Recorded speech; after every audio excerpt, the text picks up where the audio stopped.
Dia diajari ilmu berburu oleh pemiliknya, maka secara umum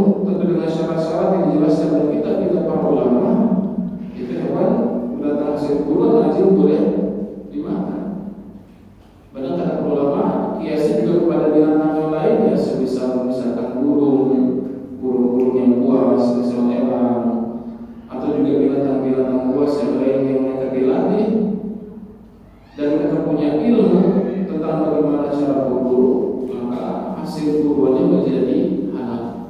Hasil buruan menjadi halal. Sehingga kita lihat hewan saja ketika diberi ilmu, maka Allah beri keistimewaan kepada hewan tersebut. Bagaimana dengan manusia yang punya akal? Bagaimana dengan manusia yang bisa berpikir dan mencerna agama Allah Subhanahu wa taala terutama? Maka ini besar lagi keutamaannya. Ini besar lagi keutamaannya. Oleh karena itu, ketika Rasulullah yaqul, ya maka sudah menjadi sebuah kewajiban bagi kita semuanya untuk mempelajari agama Allah Subhanahu wa taala. Pada kali ini di Ahad tanggal berapa ini? 2 Rajab. Yang kita jangan kemarin lah. Yang sudah gampang tinggal kita lihat.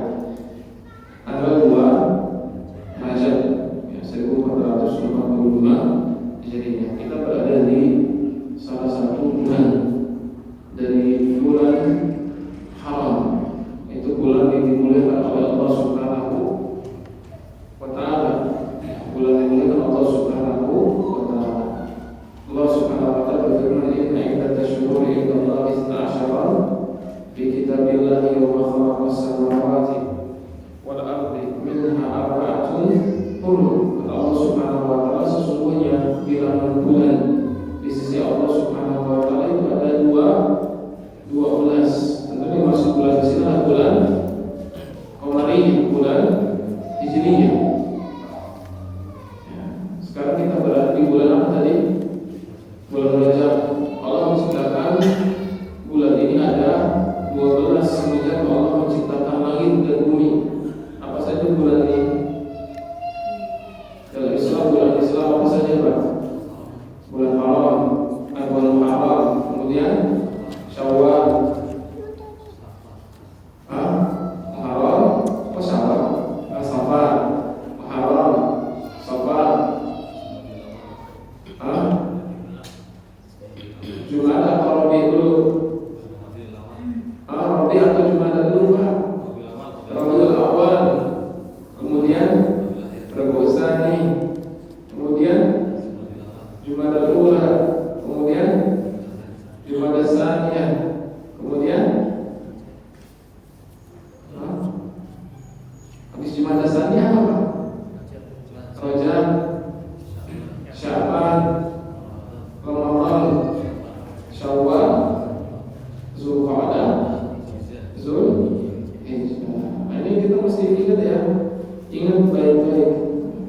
Kita ini kan biasanya hafal bulan Masehi saja, ya bulan Syamsiyah saja, bulan berdasarkan peredaran matahari.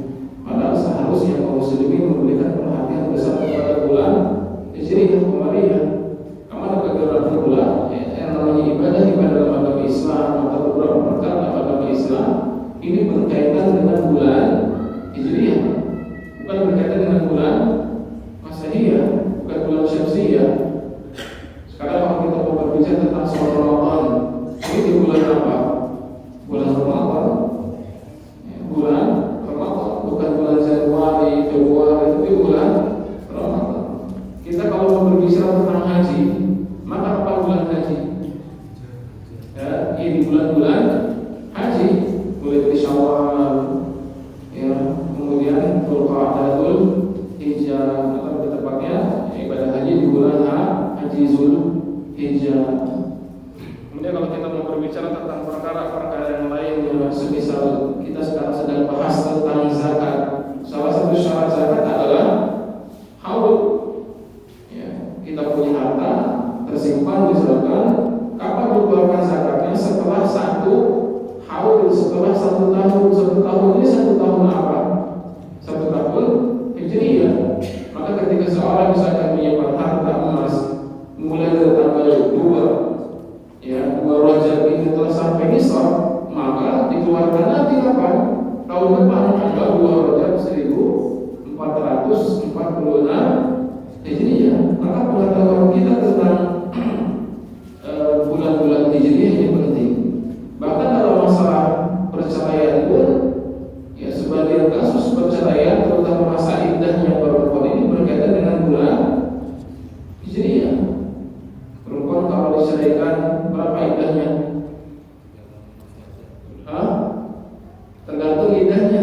Tergantung iddahnya. Iddah itu apa sih?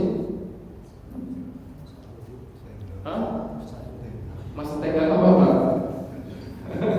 Masa tenggang sebelum tidak aktif gitu. Seperti kakak telepon ya. Ya masa tenggang sebelum dia bisa menikah kembali, itulah iddah. Nah perempuan itu punya iddah. Ketika misalkan ditinggal mati oleh suaminya atau diceraikan oleh suami, maka ada masa iddahnya. Nah masa iddah ini sebagian berkaitan dengan bulan Hijriah, bukan bulan Masehiah. Perempuan yang haid iddahnya berapa?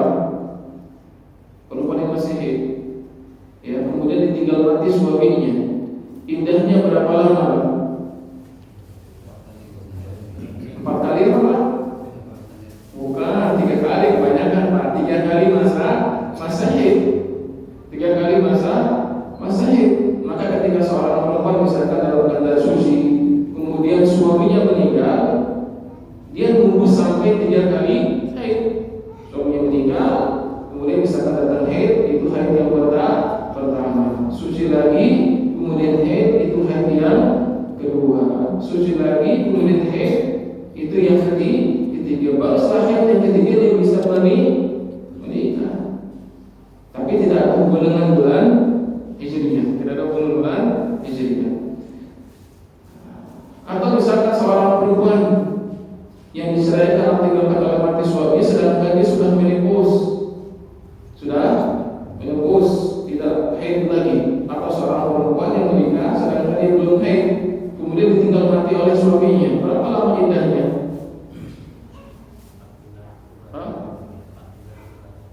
4 bulan, 2 hari, bukan 3 bulan.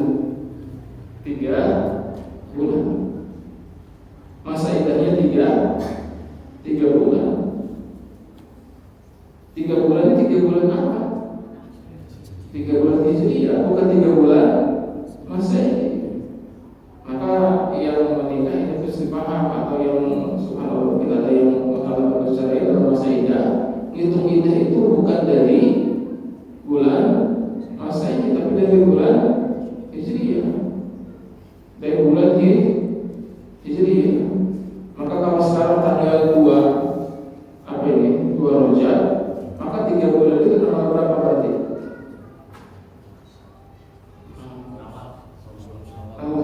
Sekarang kan berarti kalau bulan depan tanggal 2 habis Rajab apa tadi? Sya'ban. Berarti 2 Sya'ban itu baru bulan pertama. Kemudian habis Sya'ban 2 Ramadan itu baru 2 bulan. Kemudian 2 Syawal. Maka setelah 2 Syawal baru dia boleh menikah. Itu kalau seorang perempuan iddahnya dalam keadaan dia menopause, tidak punya kemampuan lagi untuk haid, berarti tidak lagi haid, atau dia ditinggal dalam keadaan memang belum bisa haid, misalkan masih kecil, ditinggal misalkan mati oleh suaminya, maka iddahnya 3 bulan, ya 3 bulan. Itu apalagi kalau diceraikan, itu kalau diceraikan. Tapi kalau ditinggal mati oleh suaminya, maka 4 bulan 10 hari. 4 bulan 10 hari. 4 bulan 10 hari ini masalahnya kalender Hijriah atau kalender Masehiah? Kalender Hijriah. Kalender Hijriah bukan kalender Masehi. Maka bagaimana seorang muslim tidak tahu tentang bulan-bulan Hijriah? Nah, kita harus tahu. Ya paling tidak dibolehlah dengan menghafalkan urutan bulan tadi. Tadi yang pertama bulan Hijriah apa? Muharram. Yang kedua Safar. Yang ketiga Rabiul Awal. Yang keempat Rabiul Tsani atau Rabiul Akhir. Yang kelima Jumadal Ula. Yang keenam Jumadal Tsaniyah. Yang ketujuh Rajab. Yang kedelapan Sya'ban, Ramadan, Syawal, Zulqa'dah, Zulhijjah. Berarti Ramadan bulan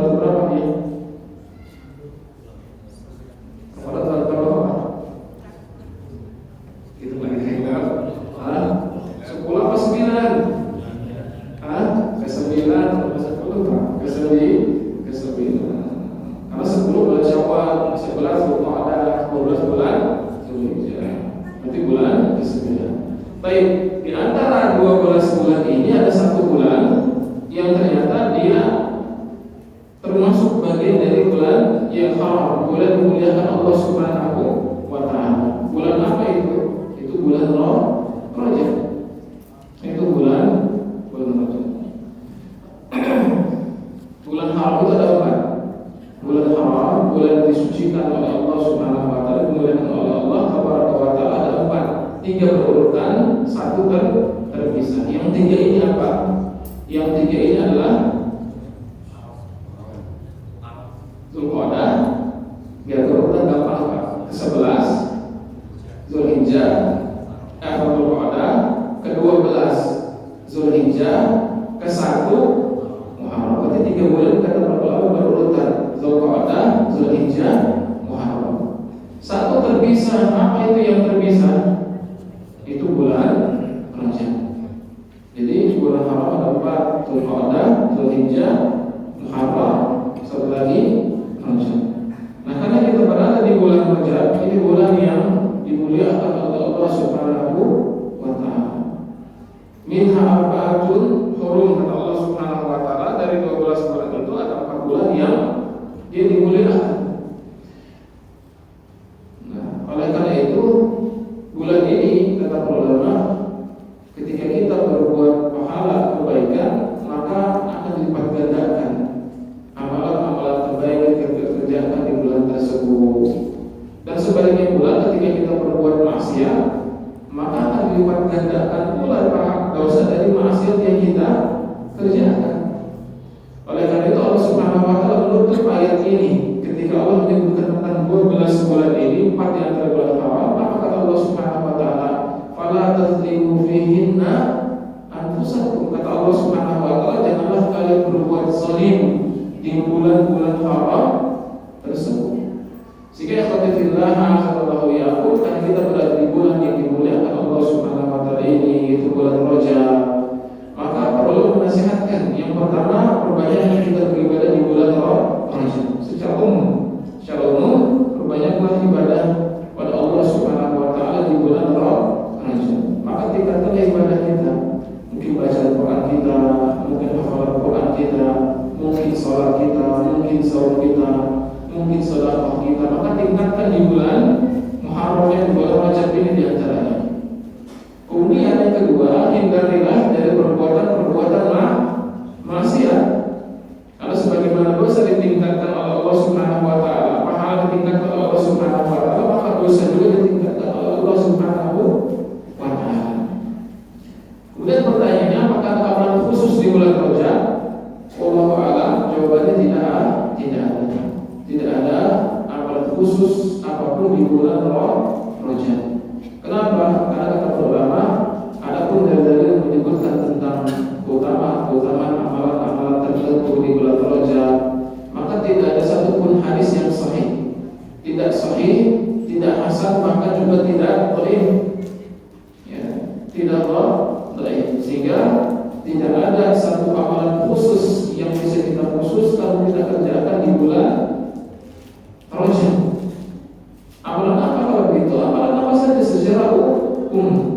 Maka inilah yang disebutkan oleh para ulama Ahlus Sunnah. Kita tidak melaksanakan dengan amalan-amalan itu di bulan Rajab, tetapi juga kita tidak meremehkan bulan Rajab ini.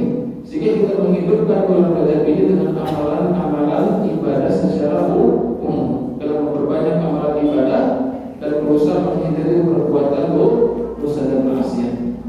Inilah yang kita lakukan di bulan Rajab. Wallahu a'lam bishawab. Baik, ma'asyiral muslimin Allah Subhanahu wa taala, kita masuk pada pembahasan. Syekh mengatakan bab zakati bahimatil an'am, bab tentang zakat binatang ternak.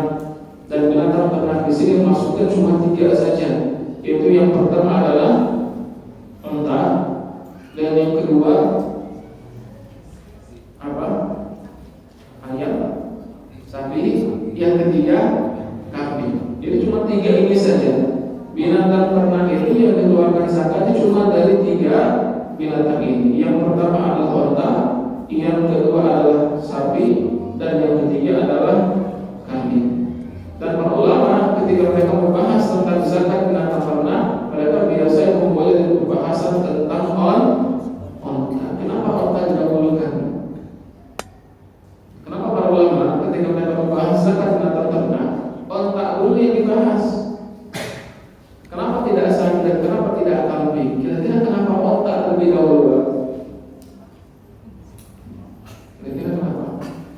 dimakan, kambing juga dimakan, sapi juga dimakan.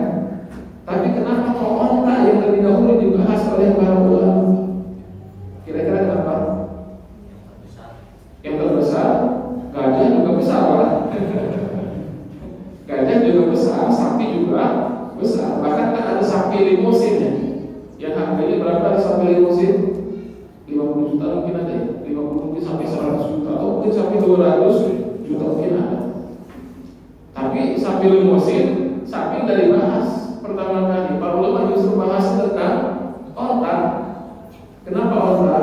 Karena Allah Subhanahu wa taala memberikan isyarat bahwasanya di antara yang patut dilindungi adalah binatang onta. Di antara surat apa itu?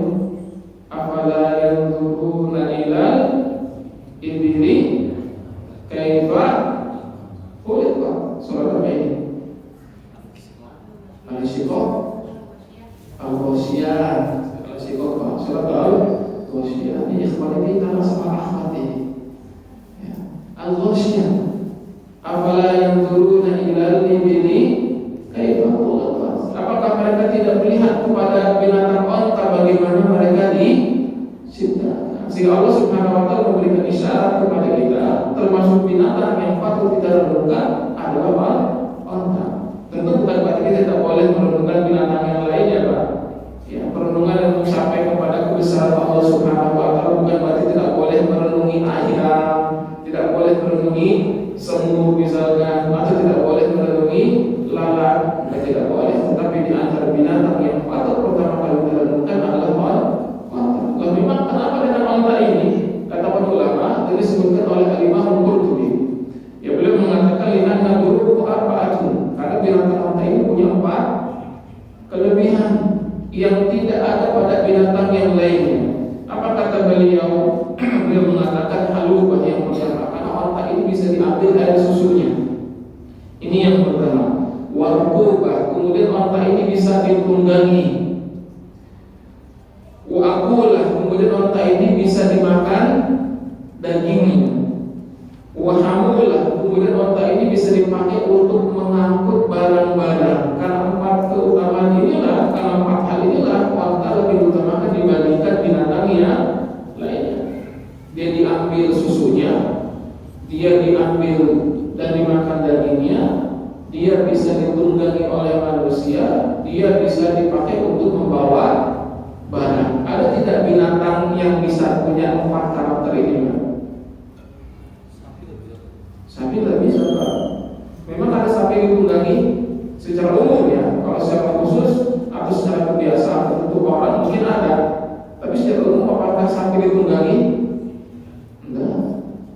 Sapi tidak ditunggangi, kecuali kalau di Madura mungkin dijadikan sebagai tarapan sapi di perlombaan. Tapi itu pun bukan ditunggangi, Pak. Tidak ada orang-orang menjadikan hewan tunggangan dari sapi. Berarti bukan sapi kalah. Ada lagi binatang lain semisal 4 ini. Ayam apalagi, baru ditunggangi. Ya, susunya nggak ada, nggak bisa ditunggangi, nggak bisa dipakai bawa barang. Maka ayam juga kalah, kambing juga kalah. Loh Ustaz, itu gajah halal nggak, Pak? Gajah halal nggak, Pak? Kenapa kita bahas gajah saja, Ustaz? Bukankah gajah juga lebih besar daripada sampai daripada onta? Ini pernah ditanyakan sama ditanyakan kepada Imam Al-Hasan Al-Basri. Ya, ditanyakan kepada Imam Hasan Al-Basri, kenapa tidak gajah saja dijadikan sebagai pembahasan binatang ternak? Kenapa? Karena tidak ajubah, karena gajah itu lebih menakjubkan dibandingkan onta. Pernah lihat gajah nggak pada dua binatang? Pernah ya? Kalau kita bandingkan antara gajah sama onta, mana yang lebih menakjubkan kita lihat? Gajah.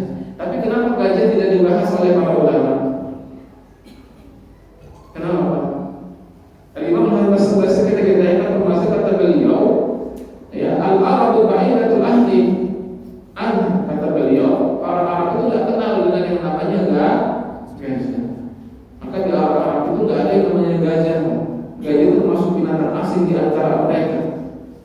Sehingga kalau kita ingat, kita baca kisah Imam Malik. Imam Malik pernah ketika sedang mengajarkan murid-muridnya, tiba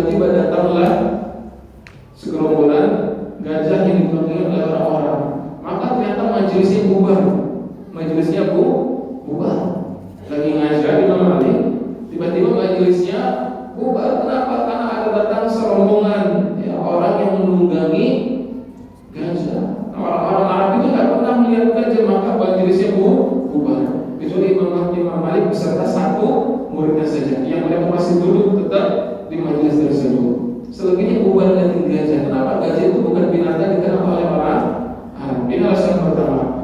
Kemudian kata beliau, ya, gajah itu khinzir, la yukalu lahmu, itu nggak dimakan daging. Tentu ada khilaf di antara para ulama. Gajah itu tidak dimakan daging menurut sebagian para ulama. Sementara ulama semuanya sepakat bahwasanya onta itu dimakan.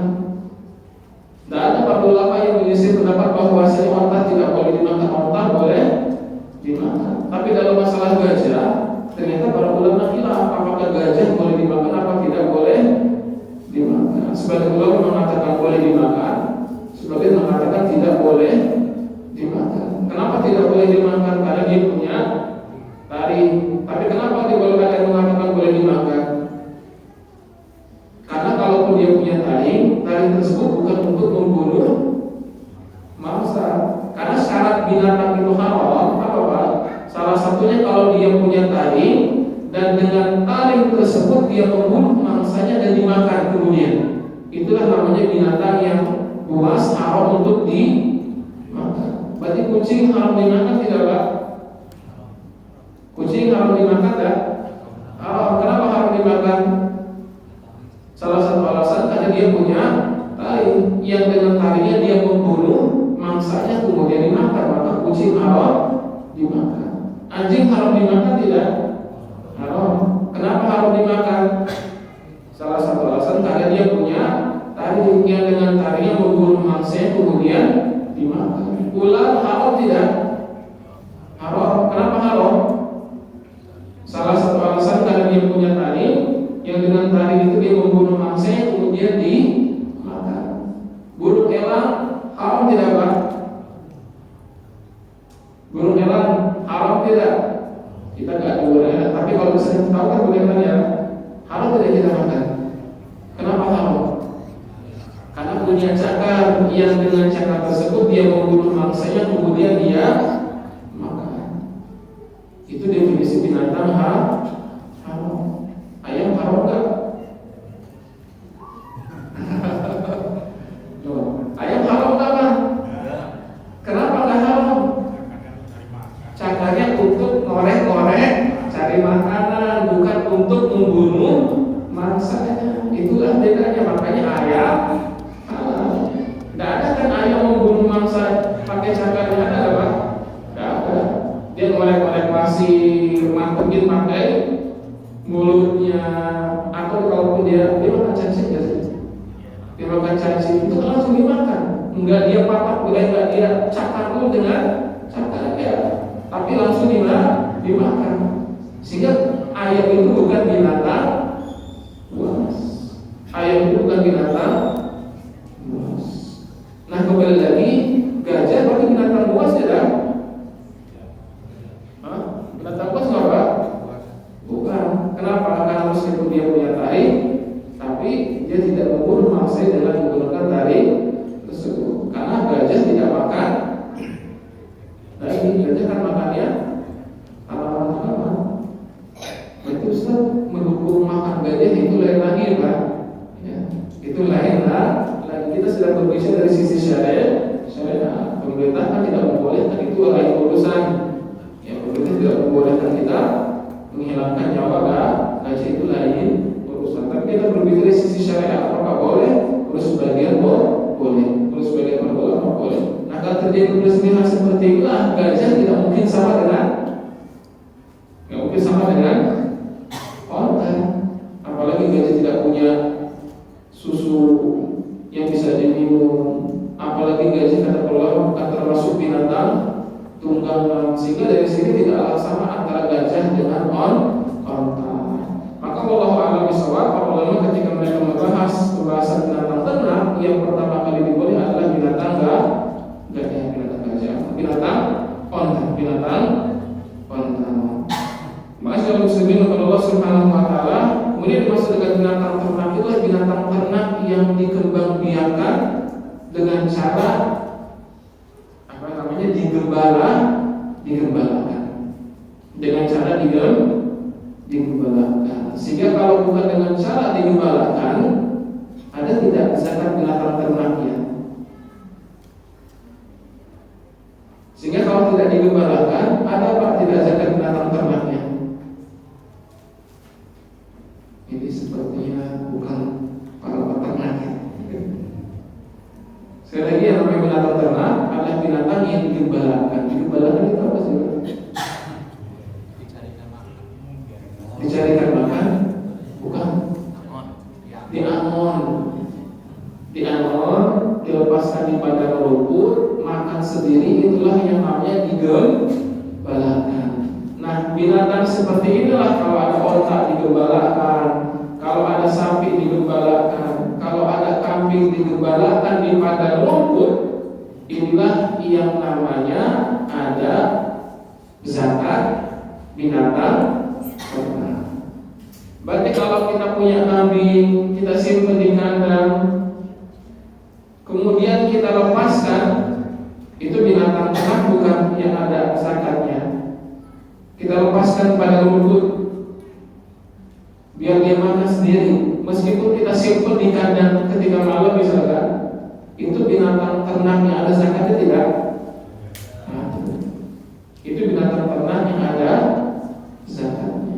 Sehingga binatang ternak ada zakatnya karena binatang yang hidup bersama kita, misalkan dalam lingkup hidup kita, kemudian kita biarkan dia mencari makanan di padang rumput.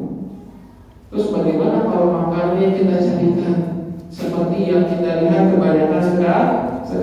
Ini kan rata-rata, nggak tahu ya, saya belum menemukan ada binatang ternak semisal kambing, sapi yang digembalakan di padang rumput. Sekarang masih ada? Sepertinya jarang. Apalagi kita ini sepertinya tidak ada yang untuk rumput. Jangankan buat sapi, buat anak-anak saja sudah tidak ada, apalagi buat sapi, kambing tidak ada. Yang terjadi sekarang adalah kambing, sapinya ditaruh di kandang, kemudian dicarikan rumput atau dikasihkan makanan. Ini ada zakat ternaknya atau tidak, Pak? Ini ada zakat binatang ternak atau tidak, Pak? Yang barangkali terdapat banyak peternak kambing mesti paham. Ada zakat ternaknya tidak? Jawabannya tidak. Nanti saya akan menyebutkan ya. Yang dimaksud binatang ternak yang dizakatkan itu kalau dia digembalakan di padang rumput. Sehingga ketika hewan tersebut meskipun dia dibiarkan bebas, tapi kita carikan makanan buat dia. Ini kan sekarang terjadi. Orang cari rumput di mana-mana, rumputnya kemudian dibawa ke hewan, piaraan ke hewan, ya, sapi atau kambingnya dikasih makan dan rumput yang dia cari. Ini bukan termasuk hewan yang ada zakatnya. Terus ada zakatnya tidak? Ada, tapi bukan dari zakat ternak, tapi nanti dari zakat perdagangan. Kalau memang hewan tersebut diperjualbelikan, jadi masuknya zakat perdagangan, bukan zakat binatang ternak. Masyaallah seperti ahsanallahu yakum. Kemudian saya mengatakan la tajibu illa bis-sa'imati, maka tidak wajib, ya tidak wajib zakat binatang ternak kecuali kalau dia termasuk binatang ternak yang sa'imah. Yang sa'imah. Sa'imah itu apa? Sa'imah itu kata ulama yang dia ialah kita aksara al-haul, dia yang digembalakan hampir sepanjang tahun. Digembalakan hampir sepanjang tahun. Jadi yang digembalakan itulah yang dikasih makan daripada rumput, itulah yang diambil zakat binatang ternaknya. Kalau istarolaha au jama'alaha ta'aman ta'kulu fala zakata fiha, maka kalau tidak dikasih dari makanan pada rumput itu, tapi dari makanan sendiri dia beli misalkan, atau dia cari makanan rumput dikumpulkan kemudian diberikan kepada binatang ternaknya, maka tidak ada zakat binatang ternaknya. Rasulullah SAW mengatakan fi kulli ibilin sa'imatin fi kulli arba'ina ibnatul labun, setiap onta yang sa'imah, onta yang saimah yang digembalakan di padang rumput, setiap 40 maka ada satu anak onta yang usianya 2 tahun. Nanti kita belajar lebih jauh Pak, meskipun sekali lagi ilmu ini mungkin masih ngawang di kita. Ilmu ini mungkin masih ngawang di kita. Kenapa? Karena kita ini bukan termasuk orang-orang yang banyak beternak, tapi ini termasuk bab ilmu, sehingga paling tidak kita pernah mendengar. Sehingga nanti ketika kita menemui peristiwa seperti ini, jangan ada yang merasa aneh. Karena subhanallah, orang-orang yang baca sekarang itu banyak yang merasa aneh dengan agamanya sendiri. Banyak yang merasa aneh dengan agamanya sendiri. Kenapa? Ini menunjukkan bahwasanya kita ini jauh dari agama. Ketika ada para sejarah misalnya membahas tentang ahli waris dan tentang warisan, itu sebagai orang pasti ada yang komentar buruk tentang masalah warisan. Padahal masalah warisan sudah dijelaskan dalam agama Islam. Ini Islam kok membahas duit orang baru meninggal, bahas masalah warisan, itu kan sebagai orang katakan tentang masalah warisan. Ini menunjukkan kepada kita semua bahwasanya banyak dari kaum muslimin yang jauh dari agama Islam.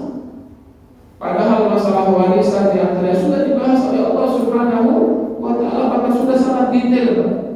Sekali pernah kita sampaikan bahwasanya satu-satunya hukum yang Allah jelaskan secara detail cuma masalah warisan dalam Al-Quran. Masalah sholat, masalah saum, masalah haji, masalah umroh, jihad, itu tidak Allah jelaskan secara detail di Al-Quran. Tetapi masalah warisan Allah jelaskan secara rinci. Istri bisa dapat 1/4, bisa dapat 1/8, suami bisa dapat setengah, bisa dapat 1/4, anak perempuan bisa dapat setengah, bisa dapat 2/3, kalau 1/4 bisa 2/3, bisa 1/6, bisa setengah, bisa sisa harta warisan. Bapak bisa dapat 1/6, bisa dapat sisa harta warisan. Ibu bisa dapat 1/6, bisa dapat 1/3 harta warisan. Saudara bisa dapat sisa harta warisan, bisa dapat tidak dapat sama sekali. Itu semua keterangan di mana? Di Al-Quran. Tapi ada sebagian kaum muslimin ketika misalkan dibicarakan tentang masalah warisan, mereka pura-pura tidak ngerti. Bahkan mereka mencela tentang masalah pembagian harta warisan. Ini menunjukkan apa? Menunjukkan salah satu bahwasanya kita ini sebagai kaum muslimin jauh dari agamanya. Sehingga ketika disampaikan apa yang dipahami dalam agama Islam, sebagai kaum muslimin merasa asing dengan agamanya. Termasuk yang kadang-kadang kita sering merasa asing masalah zakat. Makanya orang atau terbuka tidak akan banyak paham masalah zakat. Masalah bersuci mungkin banyak yang paham. Masalah sholat mungkin banyak yang paham. Tapi masalah zakat, masalah uang, masalah warisan, itu biasanya orang tidak paham, atau pura-pura tidak paham, atau tidak mau paham. Itu tidak paham. Coba lihat, masalah uang itu pasti masalah orang menghindar di mana-mana. Masalah zakat itu rata-rata orang pengen gampang paham saja. Masalah warisan orang rata-rata menghindar. Masalah hutang piutang orang rata-rata pura-pura tidak mau tahu. Itu kalau masalah begitu. Itu kalau masalah seperti Fa'ala kulihat sebagai kaum muslimin tidak mau tahu tentang agamanya. Bahkan ketika mereka dengar mungkin merasa aneh dengan pembahasan semisal seperti ini. Akan menunjukkan bahwasanya sebagian kita ini jauh dari pembahasan agama. Fa'ala kulihat masyarakat muslimin mengatakan Allah Subhanahu wa Ta'ala, maka Rasul mengatakan setiap binatang onta yang saimah kalau sampai kelipatan 40 maka zakatnya, nanti kita belajar lebih jauh, maka zakatnya anak onta yang usianya 2 tahun, anak onta yang betina yang usianya 2 tahun. Maka Rasul mengatakan apa Pak? As-saimah, onta yang saimah itulah yang ada zakatnya. Onta yang digembalakan itulah yang ada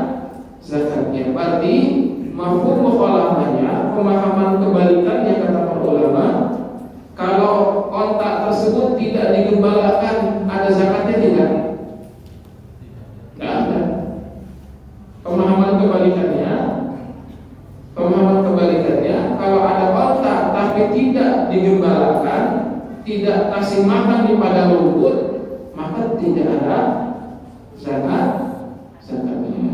Maka tidak ada zakatnya. Maka yang ada zakat itu apa? Hanya binatang ternak yang digembalakan, artinya dia makan di padang rumput, dan itu paling tidak kata para ulama aksarul haul, kebanyakan hampir setahun. Hampir setahun itu berapa bulan sih, Pak? Artinya kalau dia kebanyakannya dalam satu tahun tersebut makan di padang rumput, meskipun sesekali dikasih makan oleh kita, tapi kebanyakannya satu tahun itu di padang rumput, maka itulah binatang ternak yang ada zakatnya. Yang dimaksud dengan hampir satu tahun atau kebanyakan satu tahun itu maksudnya berapa bulan? Kata para ulama paling tidak 6 bulan. Paling tidak 6 bulan. Berarti kalau misalkan seorang peternak kambing, peternak sapi atau peternak onta ngasih makan sapinya, kambingnya dan ontaknya sebanyak 6 bulan hitungannya di padang rumput, maka itulah yang dikatakan sebagai sa'imah. Itulah yang namanya binatang ternak yang digembalakan. Sa'imah Pak ya? Bukan sa'imah siapa? Sa'imah itu artinya digembalakan. Kalau sa'imah siapa? Sa'imah itu artis ya, atau sa'imah artinya orang perempuan yang puasa, itu artinya sa'imah. Jadi perempuan sa'imah itu perempuan yang mungkin dia banyak puasanya ya. Ustaz, tapi kayaknya enggak deh. Ya memang belum tentu, karena nama tidak lazim ya, sifat nama itu tidak lazim harus ada pada seseorang. Ini kaidahnya. Sifat nama itu tidak tentu, belum tentu ada pada seseorang. Tapi nama Allah, sifat dari nama Allah tersebut itu pasti ada pada Allah Subhanahu wa ta'ala. Tidak mungkin tidak. Ada orang namanya Ahmad atau Muhammad. Arti Ahmad atau Muhammad artinya apa? Paling terpuji atau yang dipuji. Tapi kelakuannya tidak terpuji, ada tak? Ada.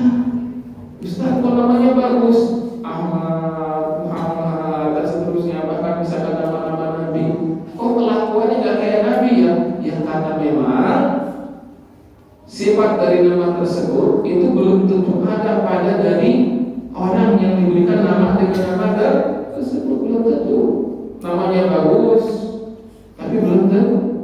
Ya, kalau itu Ustaz, ngapain kita kasih nama bagus? Kita kasih nama bagus itu sebagai bentuk tafa'ul, kata ulama, sebagai bentuk optimisme terhadap anak kita kasih nama bagus, itu sebagai bentuk optimisme dan sebagai bentuk doa semoga anak tersebut punya sifat seperti nama yang dia miliki. Tapi bukan berarti, sekali lagi, bukan berarti kita kasih nama yang tidak pantas kepada anak kita. Kasih nama Kesatria Wajah Hitam misalkan ya, Kesatria kasih nama merek-merek barang elektronik itu Kalimantan dulu katanya banyak. Jadi nama anak itu nama-nama barang elektronik, namanya Panasonic, namanya Polytron ya.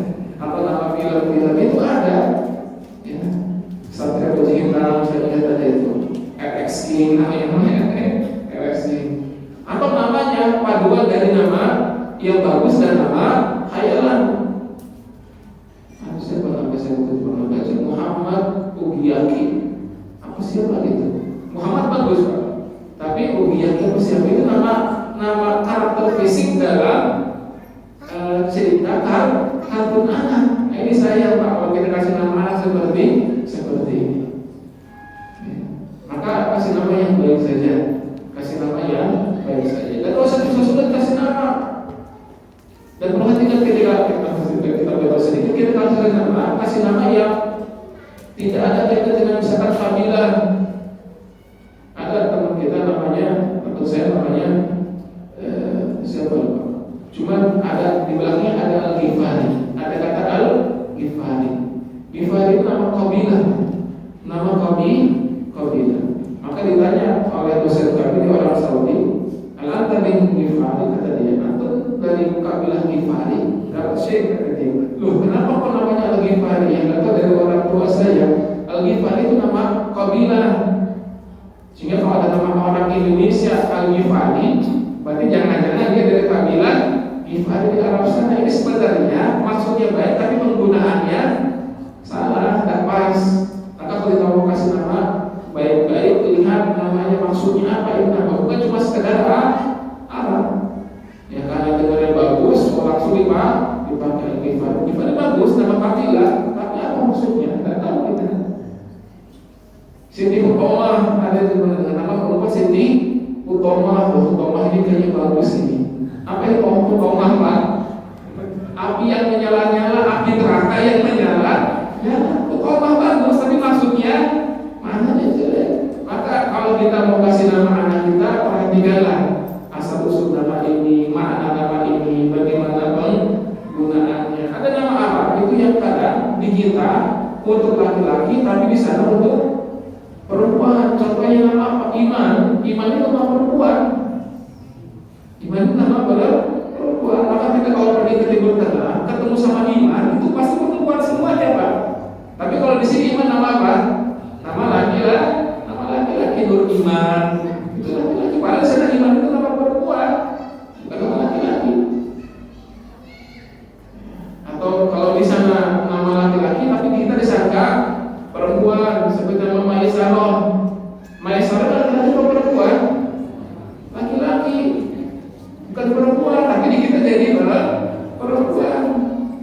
Kalau kita ingin bisa ketika Nabi didatangi oleh Maisarah yang mewakilkan Khadijah untuk menanyakan apakah Rasul mau menikah dengan Khadijah, itu datang siapa?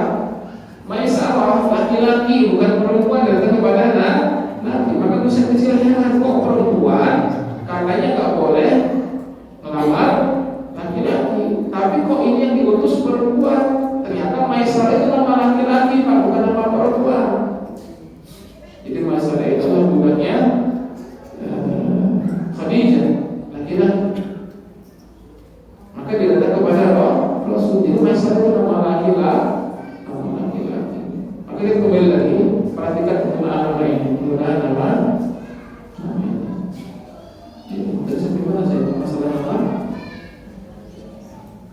Bukan apa tadi? Bukan apa? Kenapa? Zakat onta. Kita balik lagi ke zakat onta. Maka onta, ya itulah yang pertama kali disebutkan bahasa oleh para ulama. Baik, berkaitan dengan onta, kita bicara sedikit Pak, biar ini pengetahuan saja. Ternyata onta itu macam-macam. Onta itu macam-macam. Nama onta anak onta juga macam-macam. Nama anak onta juga macam-macam. Kalau di kita kan nama hewan juga macam-macam ya. Kalau di Sunda setahu saya juga nama binatang itu juga macam-macam. Jadi kalau nama besarnya apa, nama kecilnya anaknya juga apa. Di sini ada kayak begini Pak. Ya, ada nggak? Kalau kuda itu setahu saya ya. Saya lupa. Nama anak kuda itu sudah itu pelok kalau tidak salah. Hah? Belum. Tapi belok. Di sini juga sama. Tapi kalau kudanya sudah besar namanya apa? Hah? Jangan. Beda kan? Nah di Arab juga sama. Al-Ibil itu dikatakan kalau sudah dewasa onta atau secara umum. Tapi kalau anak onta itu punya nama masing-masing. Kita bicara sedikit tentang nama anak onta. Ustaz, kenapa mau bahas nama anak onta? Tadi baru bahas nama anak-anak, sekarang bahas nama anak onta. Kenapa? Karena nanti ini kaitan dengan zakat. Karena ini nanti kaitan dengan zakat. Meskipun kita tidak ada onta di negeri kita ini, tapi ini sebagai bab pengetahuan, sebagai bab pengetahuan. Kalau anak onta umurnya 1 tahun itu namanya bintu mahar. Anak onta 1 tahun namanya bintu mahar. Mahar itu artinya hamil. Hamil. Jadi biasanya ketika induk ontanya itu melahirkan anak, setelah 1 tahun kemudian anaknya sudah besar, masuk sudah masuk 1 tahun, masuk 2 tahun, itu ibunya hamil, namanya makhot. Maka dikatakan bintu makhot, anak perempuan dari ibunya yang lagi hamil. Ustaz, apa sih maksudnya? Pokoknya itu umurnya 1 tahun lah, namanya bintu makhot. Yang kedua yang namanya bintu labun. Labun itu berarti induknya sudah keluar susunya. Jadi biasanya induk itu sudah mengeluarkan susunya itu kalau sudah usia anaknya 2 tahun. Nah, karena anaknya ini sudah masuk 2 tahun dan ibunya sudah mengeluarkan susu labun, maka dikatakan bintu labun, anak perempuan dari labun. Onta yang sudah mengeluarkan susu ini sudah masuk, sudah 2 tahun. Ini sudah 2 tahun, jalan 3 tahun. Ada yang namanya al-hiqqah. Al-hiqqah itu artinya dari kata hak. Dari kata hak. Hak apa? Maksudnya sudah berhak untuk dinaiki. Jadi anak onta kalau sudah usia 3 tahun, dia sudah bisa ditunggangi, sudah berhak untuk ditunggangi, maka dikatakan al-hiqqah, anak onta betina yang usianya 3 tahun, jalan 4, 3 tahun, jalan 4. Yang keempat ada yang namanya al-jaza'ah. Al-jaza'ah itu artinya yang masuk yang sudah 4 tahun, berarti mau jalan 5 tahun. Jaza'ah itu artinya apa? Jaza'ah itu artinya yang tanggal, yang terputus. Maksudnya apa? Maksudnya ketika anak onta sudah usia 4 tahun, giginya itu ganti, copot. Jadi kalau ada anak kan ada gigi susu ya, ada gigi susu, betul kan? Gigi susu kemudian jadi gigi permanen. Nah di onta juga sama, di kambing juga sama, kambing itu sama, sapi juga sama. Ketika sudah usia 4 tahun, gigi yang susunya copot ganti dengan gigi yang permanen baru kuat. Itu kapan terjadi? Ketika usia 4 tahun, jalan 5 tahun. Itu namanya jaza'ah. Jaza'ah itu artinya yang tanggal, yang putus. Yang terakhir as-saniyu. As-sani itu artinya onta yang masuk yang sudah usia 5 tahun. Yang sudah usia 5 tahun. Nah, kalau kita berbicara tentang zakat, ketika kita memiliki ukuran-ukuran tertentu dari zakat, kita akan mengeluarkan satu, bisa jadi bintu makhot. Bisa jadi kita bayar zakatnya berupa anak unta yang usianya 1 tahun. Atau bisa jadi kita bayar zakat binatang ternak kita dengan bintu labun. Berarti anak unta yang betina yang usianya 2 tahun. Bisa jadi nanti kita bayar zakat binatang ternak unta kita dengan al-hiqqah yang usianya 3 tahun. Bisa jadi nanti kita bayar zakat binatang ternak unta kita dengan anak betina unta yang usianya 4 tahun, namanya al-jaza'ah. Tetapi tidak ada as-sani dalam zakat binatang ternak. Maka kalau kita bicara zakat binatang ternak unta, maka tidak akan pernah ada sejarah seseorang bayar zakat ternak untanya dengan as-sani, dengan yang usianya 5 tahun.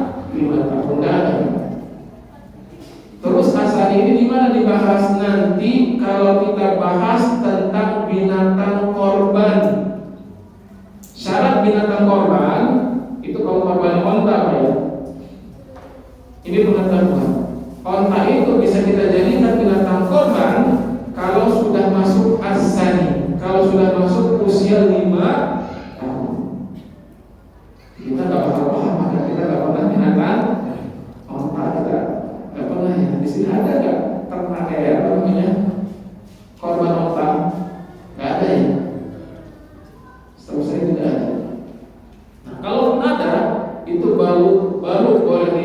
dikorbankan kalau dia sudah usia 5 tahun asali. Maka asali itu ada nanti pembahasan tentang binatang korban. Tapi kalau kita bahas zakat ternak onta, maka cuma bintu makhot 1 tahun, bintu labun 2 tahun, hiqah 3 tahun, jaza'ah 4 tahun. Ustaz, itu kok nama perempuan semuanya, nama betina semuanya? Ini kalau teman-teman belajar bahasa Arab pasti paham. Tadi saya sebutkan apa? Bintu makhot, anak onta yang betina, usianya 1 tahun. Bintu labun, anak onta yang betina yang usianya 2 tahun. Hiqah, anak onta yang betina usianya 3 tahun. Al-jaza'ah, anak onta betina yang usianya 4 tahun. Kok betina semuanya yang dizakatkan? Kenapa Pak? Kenapa bisa betina semuanya?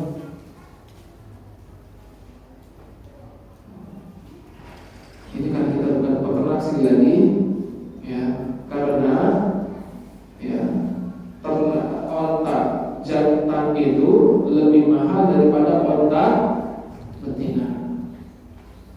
Maka Nabi menyebutkan yang betina-betina saja disakati. Bintu makhot, bintu labun, hiqah, jaza'ah. Kenapa? Karena hikmahnya wallahu a'lam, harga binatang anak onta yang jantan itu lebih mahal dibandingkan anak onta yang betina. Jadi di sini kita bisa paham bahwa ternyata agama Islam ini sebenarnya memudahkan kita dan tidak menyulitkan. Karena orang berpikir oh Islam itu sulit, kenapa? Lihat di Islam ada zakat, betul memang Islam ada zakat Pak. Tapi Islam memilih pun kalau kita berzakat maka dengan zakat yang ukurannya ringan. Coba misalkan zakat emas perak berapa persen sih Pak? Yang kita zakati paling cuma 2,5%. Kalau zakat pertanian berapa persen? 5%. Kalau dengan menggunakan bantuan beli air misalkan. Tapi kalau misalkan air itu dari air hujan maka 10%. Bandingkan dengan pajak Pak. Pajak berapa persen? Dan pajak berapa saat? Setiap saat. Pajak itu setiap saat, betul kan? Pajak itu harus setiap saat. Kita bayar motor, bayar pajak nggak? Pajak bayar. Mobil bayar pajak nggak? Bayar. Tanah bayar pajak nggak? Bayar. Hotel ada pajaknya nggak? Semua dipajakin masalah negara. Semua dipajakin. Tapi bandingkan dengan zakat, gampang, tidak setiap saat, mudah. Maka dibandingkan dengan yang lainnya, kewajiban zakat jauh lebih mudah dibandingkan dengan pajak, yang itu bukan sistem Islam. Pajak itu bukan sistem Islam. Pajak itu bukan sistem Islam. Sehingga teman-teman yang bekerja di pajak, ini banyak para ustaz seperti kita menyatakan untuk keluar. Karena zakat itu pada pajak itu bukan cara Islam. Ya, teman-teman yang kerja di zakat, teman-teman yang kerja di bea cukai, itu bukan cara Islami untuk menarik uang-uang orang. Cara yang Islami itu zakat. Cara Islami itu zakat.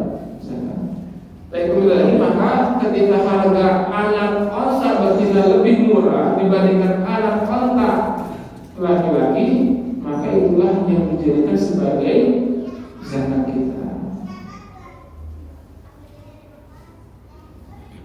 Fala zakata fiha hatta tablugha khamsan fa fiha syakun. Maka tidak ada zakat kecuali kalau kita sudah punya 5 onta. Jadi kalau kita sudah punya 5 onta, baru punya kewajiban zakat. Ketika kurang dari 5 onta boleh nggak Pak? Zakat. Saya cuma punya 1 onta, misalkan saya cuma punya 1 onta, bayar zakat tidak? 2 onta? Tidak. 3 onta? Tidak. 4 onta? Tidak. 5 baru bayar zakat. Cara bayar zakatnya bagaimana? bicarakan, sampaikan insyaallah di pertemuan yang akan datang. Wallahu a'lam bishawab. Demikian yang bisa disampaikan pada kesempatan kali ini. Semoga pembahasan ini semakin menguatkan kita akan pemahaman kita tentang agama Allah Subhanahu wa ta'ala. Wassallallahu ala nabiyina Muhammad wa ala alihi wa sahbihi wasallam. Sebelum ditutup, ada yang ditanyakan dari ikhwan dan akhwat, meskipun bahasan ini bukan bahasan yang lazim di kita. Ada yang ditanyakan?